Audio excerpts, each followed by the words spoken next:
postgraduate programs is just 1 year and 4 months, which is almost 1.5 years program. So our fee structure will come down to a price within 10 to 12 lakhs.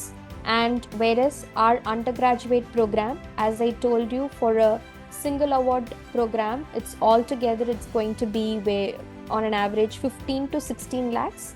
If it's going to be a dual award, it will be 19 to 20 lakhs. So the visa success rate also is 99% success. We do not see any visa rejection. We accept any number of visa rejection from any other countries. That's not an issue. There is no age criteria. We don't measure on gaps. We do not measure on funding or financial requirements for visa. It is just that after visa, student needs to pay 1 semester tuition fees. That's it. Then they get the visa, they travel. Hello everyone. Welcome back to PSA powered by Global Reach. I'm Supriya Acharyya, Assistant Manager at PSA, welcoming you all once again to an enlightening session on one of the destinations that we are representing, and that is Malaysia.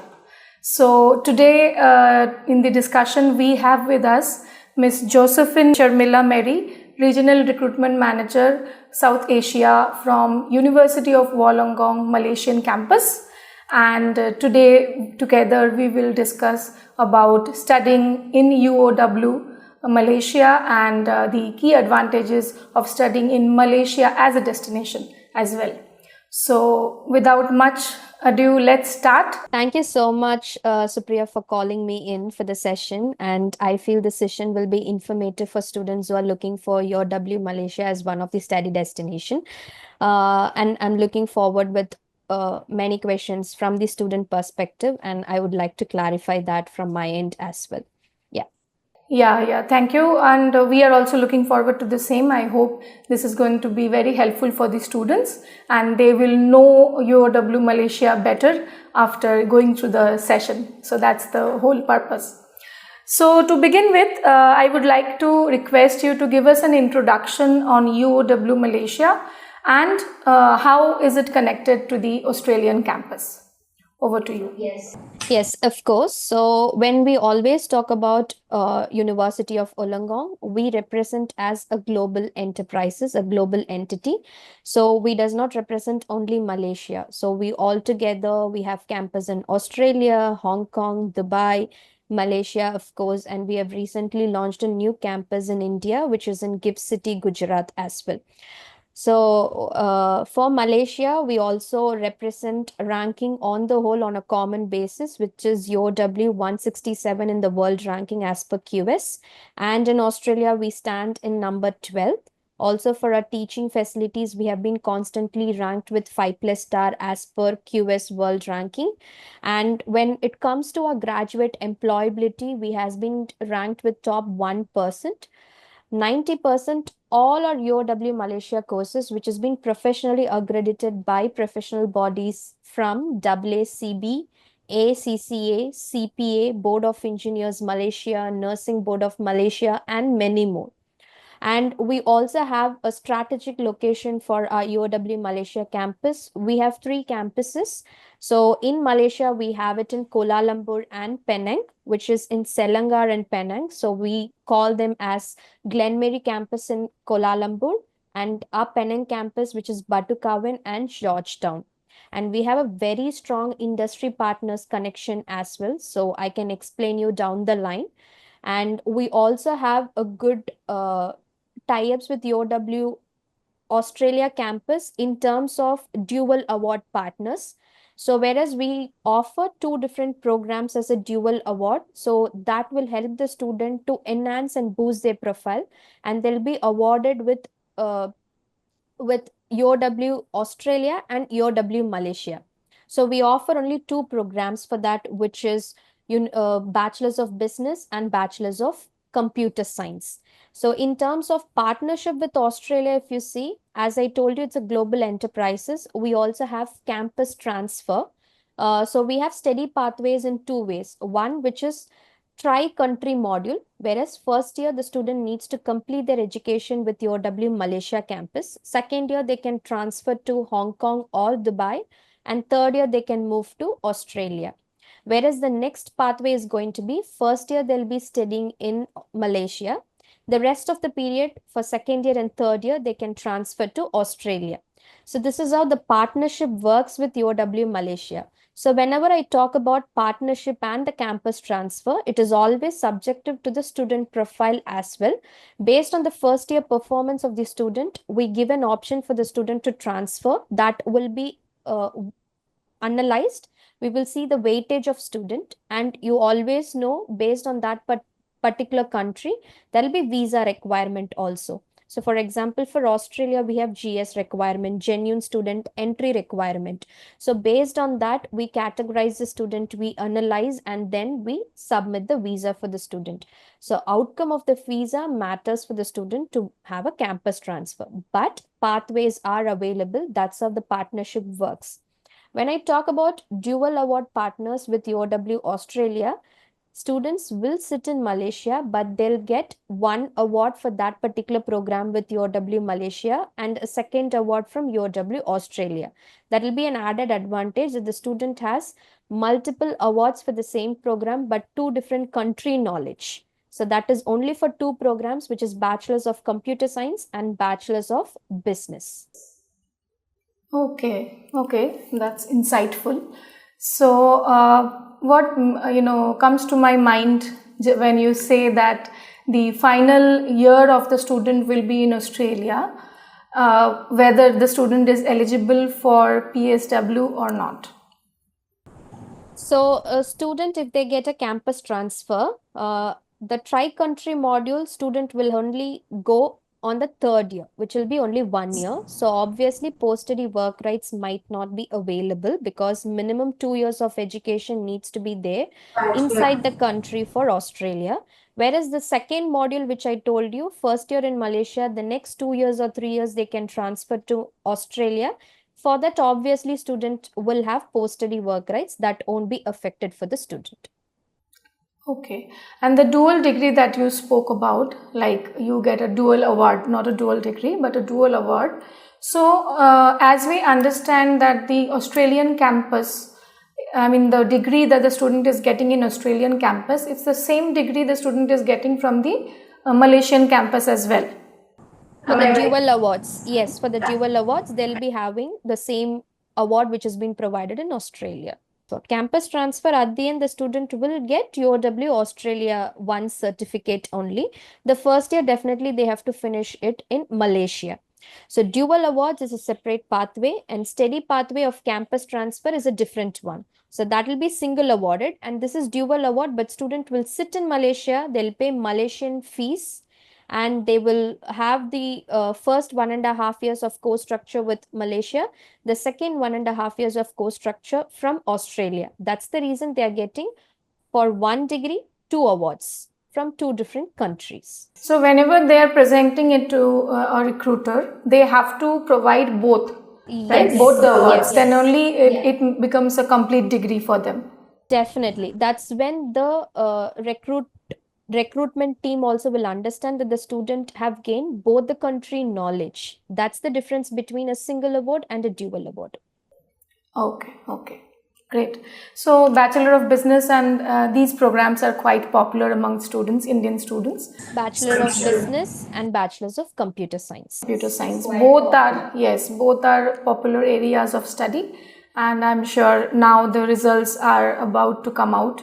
So students might consider, UoW Malaysia, the dual program, So let's hope for that. Okay, so thank you for this. Now I'm coming to the next question, which is Malaysia is, becoming a very popular destination for students these days. So what do you think are the advantages for a student to study in Malaysia? If you could just give pointers for that. Of course, I can give pointers for that. When compared to other countries, when it is Malaysia, definitely it's affordable when it comes to students' mindset, like when they want economic, but the same standard of education they require. Affordability is the first point where students look into when it comes to Malaysia. But Right. even if it's going to be affordable, it is with world-class education and that is valid across the globe. And English is a widely spoken knowledge. Malaysia is one of the tourist destination. It's very strategic location as well. It has multicultural society and it is one of the safest country for the student also to go and study as a study destination. So it is mixed of combination. It's just not comes with one's like only with many local student. It has a lot of international students also with dynamic lifestyle. It is getting improved a lot. So that's when Malaysia is being treated as one of the like affordable and modern and progressive country for considering that as a study destination among the students now. And specifically for Indian students, if I need to cover, it is just within 5 hours of time travel and it is very close to their own country. And when it comes to time differences as well, it is just 2.5 hours ahead. Malaysia is 2.5 hours ahead with India. So they can be connected with their families, with their friends, because many students travel for bachelors after their schoolings itself. So they should not feel homesick. So they that should have many students from India will have close knit to the family. So that is also quite good for students when they travel very close by and it's very near and it's very affordable for student. And when they need to travel back to India, they'll have multiple travels also within short duration of time. They can come back. So those are the important USPs for students when they consider when it comes to Malaysia.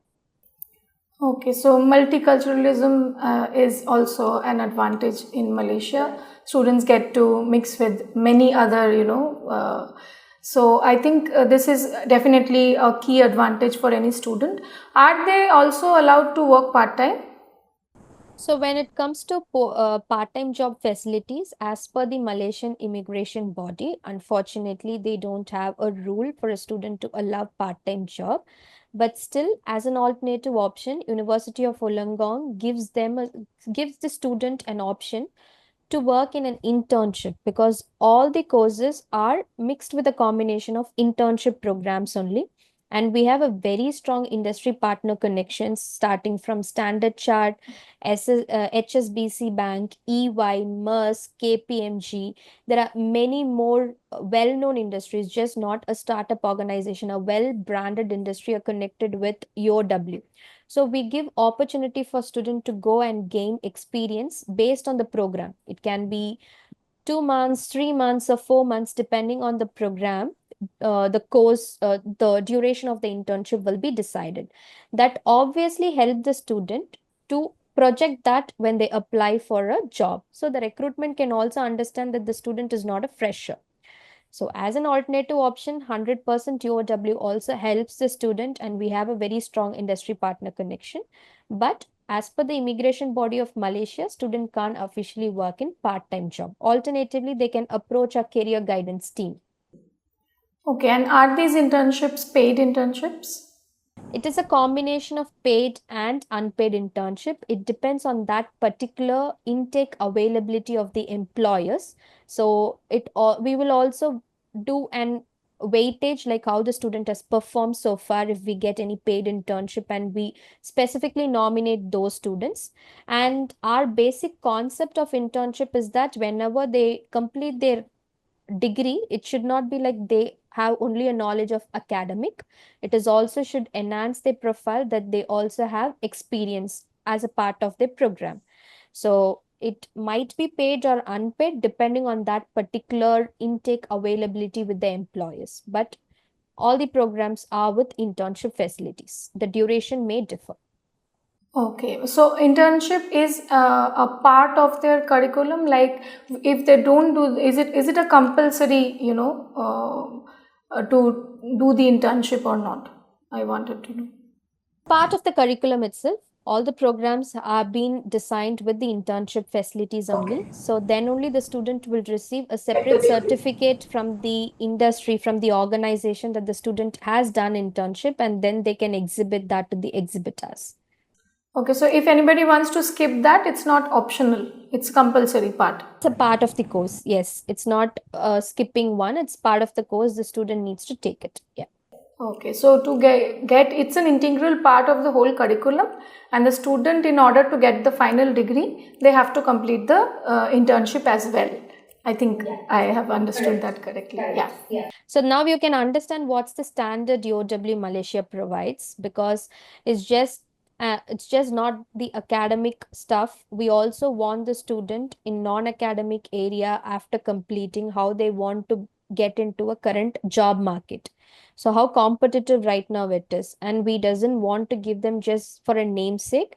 Even if it's with affordable fee structure, affordable country, we want to give them the same standard of education what we give in other campuses as well.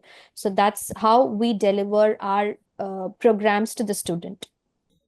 Okay. And sometimes does it happen that students get absorbed in the same company from which they have done the internship, and then they get sponsored by their company for a work visa or something of that sort? Obviously, there were students who have done like that. If they are able to satisfy with the same organization, they have built a good networking among the internship organization. If they are ready to give a work sponsor, obviously the students have extended their visa for work sponsorship as well. If the organization, the companies can sponsor it for them. So it depends on the student caliber, and that is possible if the student has done some work for it. Yeah. Okay. Okay, and what about the entry requirements? Like, is it similar to what the Australian campus has, or you have, separate entry requirements for the courses? So entry requirements of for the courses of Malaysia is completely different from Australia. So we do not see any visa rejection. We accept any number of visa rejection from any other countries. That's not an issue. There is no age criteria. We don't measure on gaps. We only see what's the previous education percentage, if they are going for a diploma level or a bachelor's level or a master's level. And if that percentage meets the requirement, we do consider them. And other parts, we do not measure on funding or financial requirements for visa. It is just that after visa, student needs to pay one semester tuition fees. That's it. Then they get the visa, they travel. So the visa success rate also is 99% success. Just 1% obviously we might not know based on the student profile and the outcome. It might be, but so far for Indian students, we haven't faced any much rejections. Okay, so in general, for an undergraduate program, what is the percentage requirement that you have? So students should have minimum 60% and above if they are from other boards, and if the student from A levels, then they should have minimum 2Ds. Okay, and for postgraduate programs? So minimum 62.5% from their bachelor's, and if at all they don't have 62.5%, alternatively they can have 5 years of work experience, and we do consider that as an alternative option. Okay, so from Section 1 universities also you require 62.5. When it comes to Malaysia, we don't have Section 1, Section 2 categorization. We only see from what board. So if it is from state board or CBSE, this is the percentage. And if they come from any international boards like A levels and O levels, we categorize them with the grades like 2Ds. Yeah. And English requirements are there? So overall 5.5 with no band less than 5 will be the maximum entry requirement when it comes to English. And most For undergraduate? For postgraduate as well as for undergraduate together, generally it's overall 5.5 with no band less than 5. And when it comes to PT, it's 52, and all other section also 52 and above. But mostly we give waiver for IELTS for the student. So we alternatively get medium of instruction letter from their previous school or college as a supporting document, and we submit that for the visa purpose. There's only specific programs like nursing, physiotherapy, and law requires a compulsory IELTS requirement. Apart from that, for other programs, we give waiver for the student. So IELTS requirement will be how much for these specific programs? So for Bachelors of Law, if you see, it's been externally tied up with University of London. So they measure and they filter the student profile and monitor when it comes to examination. IELTS also will be informed by the University of London. So they require overall 7. In writing, it's 6.5, and other bands, it's going to be 5.5 on an average. So whereas for diploma in nursing and physiotherapy, it's going to be overall 5.5 with no band less than 5. Okay, thanks. So now we have understood about the entry requirements. Now, next thing that comes to the mind is affordability, the funding. So I would also request you to give us an idea on the approx fee structure for undergraduate and postgraduate programs. Yeah. So all our postgraduate programs is just 1 year and 4 months, which is almost 1.5 years program. So our fee structure will come down to a price within 10 to 12 lakhs for complete duration of the course. And whereas our undergraduate program, as I told you, for a single award program, it's going to be where on an average 15 to 16 lakhs. If it's going to be a dual award, it will be 19 to 20 lakhs for complete duration of the course I'm talking about. Okay, and that is the tuition fees you're talking about, right? Yeah, tuition fees. And living, anything we have to show in case of Malaysia? Living expenses, you're asking? Yeah. Yes. So if it's going to be living expenses, we are not asking them to show any funding, or even when it comes to tuition fees, student need not show any funding. No need to show any funding at all for Malaysia. They Okay. only need to pay 1 semester tuition fees after getting their single entry visa. And when it comes to affordability for living expenses, just for student knowledge, it's going to be between, on an average, 4 to 5 lakhs per annum, which is inclusive of food, travel, and accommodation expenses. So, an amount of 25 lakhs is sufficient for a student to complete postgraduate, including tuition fees as well as living expenses. Yes. So living expenses totally depends on the student lifestyle. Yeah. So it might be less than that or it might be higher than that, depending how the student is moving forward with their lifestyle inside the country. But when it comes to fees, yes, it's affordable. And I can talk about the scholarship part also, because this is just a normal fee. Yes, I was coming to that question actually. Yeah. So when it comes to scholarship for Indian students, mostly, so we do offer $3,000 scholar, 3,000 Malaysian ringgits, 5,000 and 8,000 Malaysian ringgits. So we help the student with the scholarship based on the merit, which is the previous educational background. We do not have scholarship for master students because the duration is very less, and also the fees is going to be on a minimal scale only. So whereas our foundation, diploma, and bachelor's, we do offer with scholarship. So foundation and diploma, minimum we require 65% and above for the scholarship. And whereas our bachelor's, we require minimum 70% and above for the initial level of scholarship. Okay, and how much scholarships are you offering up to? The tuition fees can be, reduced up to what percentage? So for example, if at all that's what I told you, it's on an average 3,000 minimum, and we give 5,000 Malaysian ringgits, and to a maximum extent, we give 8,000 Malaysian ringgits. So depending on the country, based on the Malaysian ringgits, it can be varied. So I can tell you for 8,000, what's the maximum it will be? It's going to be on an average 1,60,000 Malaysian ringgits, sorry, Indian rupees, it will be reduced from the whole tuition fees. And this 8,000 Malaysian ringgits will be applicable for the complete duration of the course. Okay. The scholarship will be applicable from the second semester, not in the first semester. So 1,60,000 is the Maximum scholarship, it will be reduced. For the undergraduate courses, and that too for the full program. The full program, 8,000 Malaysian ringgits, it's for 1 year.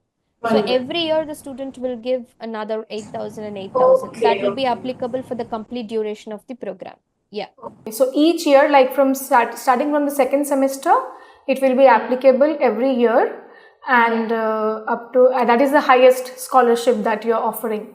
right? Yes, And the 3,000, percentage 5,000, and 8,000. That's the three scholarship maximum we provide that to Indian students. 75% is the requirement for getting a scholarship of up to 8,000 Malaysian ringgits. For 8,000, it's going to be 85%. 85. Okay. Yes. So foundation and diploma, for example, for foundation, if you see foundation and diploma minimum, it's going to be 60.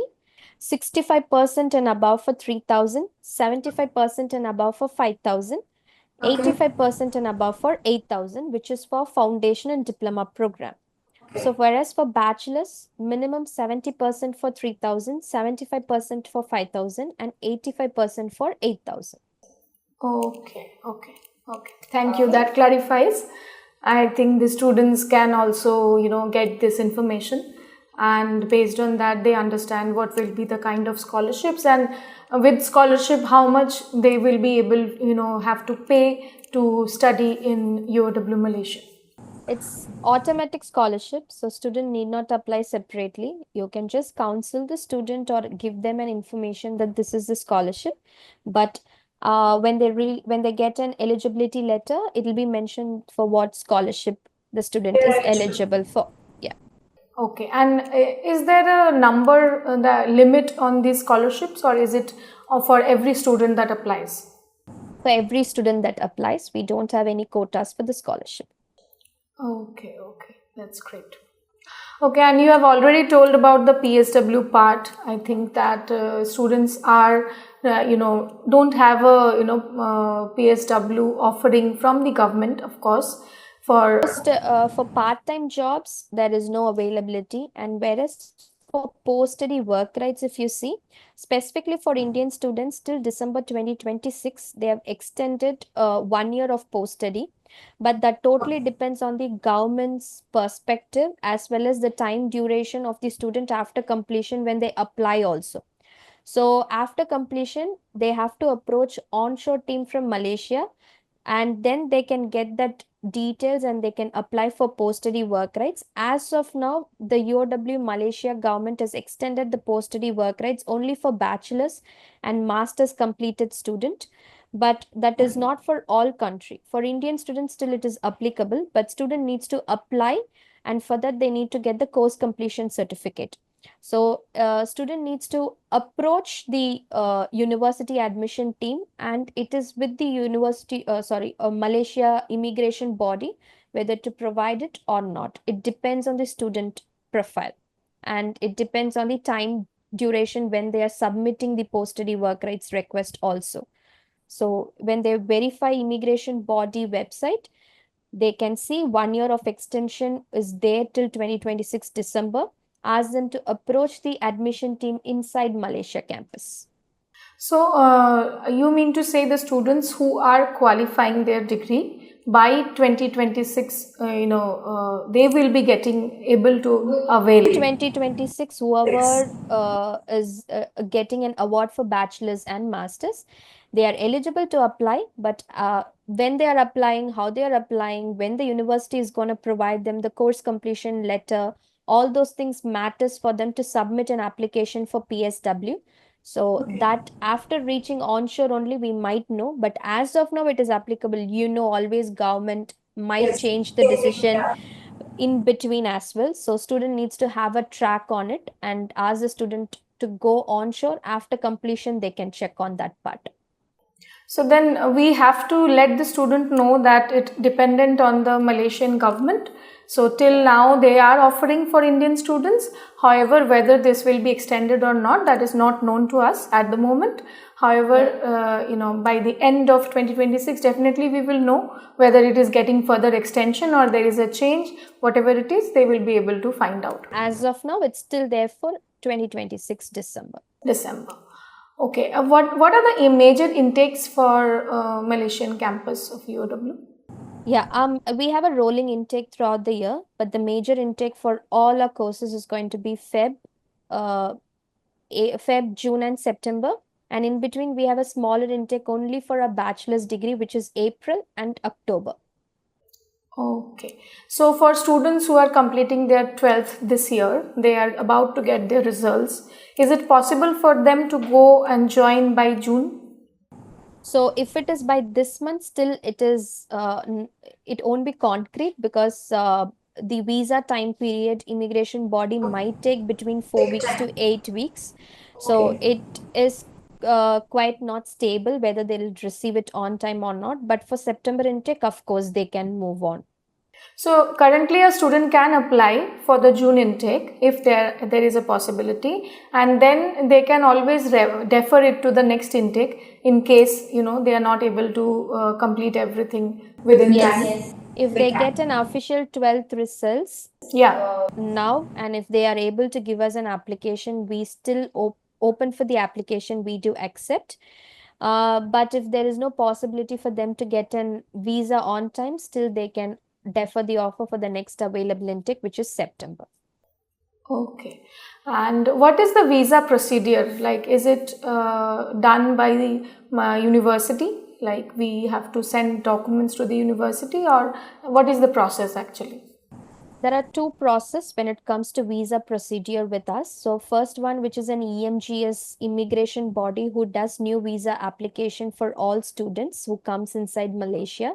So after an eligibility letter, we ask these partners to collect all the students' documents and send it to us. So we will send a list of checklist, what are the required documents to do that immigration approval process. So that EMGS approval process will take minimum 4 weeks to 8 weeks. That process will be done by university.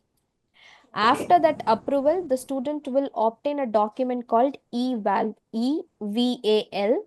That approval document, we will send it to the student. So the student or the partners needs to submit single entry visa from their end. Okay. Okay, so after submitting single entry visa, within 3 working days, student will receive an SEV visa. Then we will do the immigration clearance process from our end. So immigration clearance process and the EMGS initial approval will be done by the university. In between single entry visa, that is just an approval. After an approval, you need to submit and get that visa. So that needs to be done by the student or by the partner, any one of them. Okay, so together with the university, the process will take place, the whole visa process.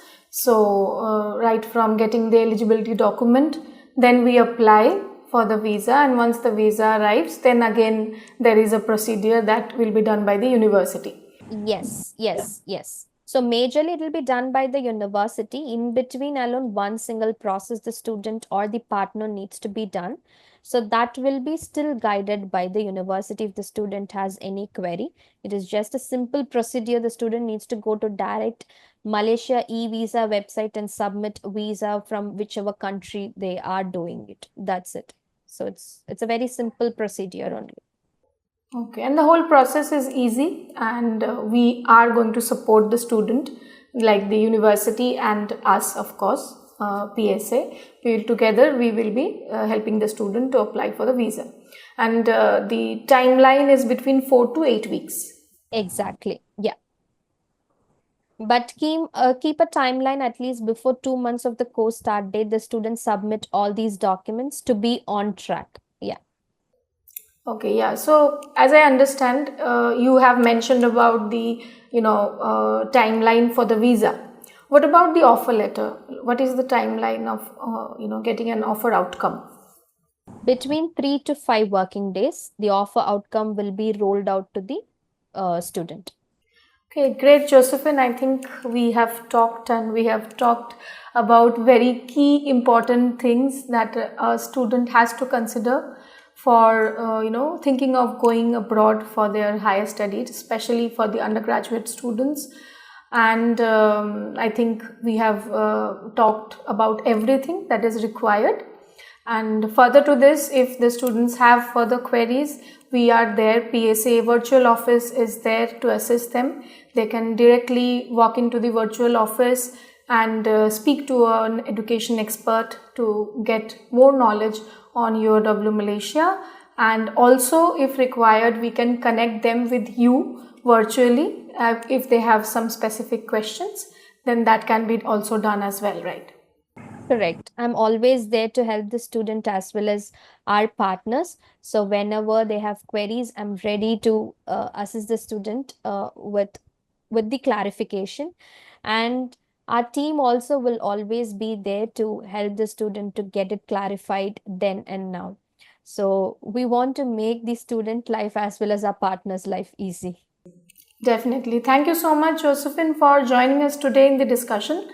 It was a wonderful session, very insightful, the inputs that you have shared will be very much helpful for the students. And I think we are doing it very timely when the results have just come out or about to come out. Not all boards are out already, but still it's about to come out in a week's time. So we hope that we will get some inquiries for UoW soon. And again, I would thank you and request you that in future also maybe we will have such sessions. So we would like to have you back once again talking about a few specific programs or something else, whatever it is. So thank you for joining today. And if you have a closing remark, you can give that, and then we will close the session. Thank you so much, Global Reach Virtual Wing team. So I'm PSA. really, thank you so much for inviting me for the session. It was really informative and useful for me to inform about your UoW Malaysia specifically. So I'm looking forward with a lot of inquiries and a lot of support from your end as well. So looking forward with many more sessions like this so that it will help in both the ways. I feel like I've given a lot of information, but still, if I want to extend my support to you or to the students, I'm always there to do that. Yes, so as I said, we will connect you if any of the students would like to do that directly. And with that, I would like to, close the session for today and request my audience to like us on all the platforms, Facebook, Instagram, LinkedIn, and also hit the bell icon of YouTube channel to stay updated on our latest posts and videos like this, and also subscribe to our channel. Thank you.